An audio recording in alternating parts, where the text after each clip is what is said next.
नीली नदी के साफ सुथरे पानी में एक छोटी सी मछली रहती थी। उसका नाम था चमकी। चमकी बाकी मछलियों से थोड़ी अलग थी। उसे सिर्फ तैरना ही नहीं बल्कि नई नई चीजें जानना और सपने देखना बहुत पसंद था। हर सुबह जब सूरज की किरणें नदी के पानी में चमकती, चमकी खुशी खुशी गोल गोल घूमती और सोचती, इस नदी के बाहर भी क्या कोई और दुनिया होगी। नदी में बहुत सी मछलियां रहती थीं, कुछ बड़ी, कुछ छोटी, कुछ बहुत चालाक, लेकिन ज्यादातर मछलियां नदी की सीमा से बाहर जाने से डरती थीं। वे कहती, चमकी, बाहर खतरा है, जाल है, मछुआरे हैं। लेकिन चमकी का मन मानने को तैयार नहीं था।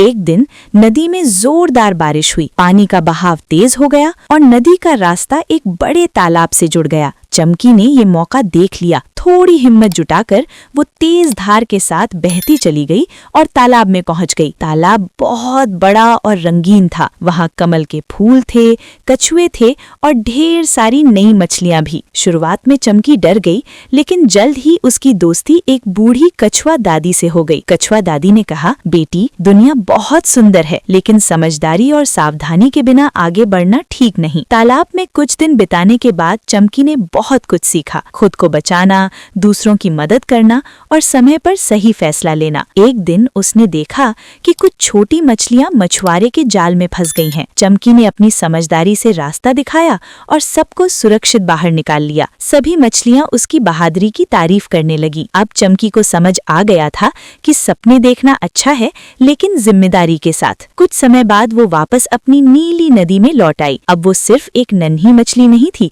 बल्कि एक समझदार और साहसी मछली बन चुकी थी। बाकी मछलियां उसे सम्मान से देखने लगी। चमकी मुस्कुराई और बोली, दुनिया बड़ी है, लेकिन सीख सबसे बड़ी है।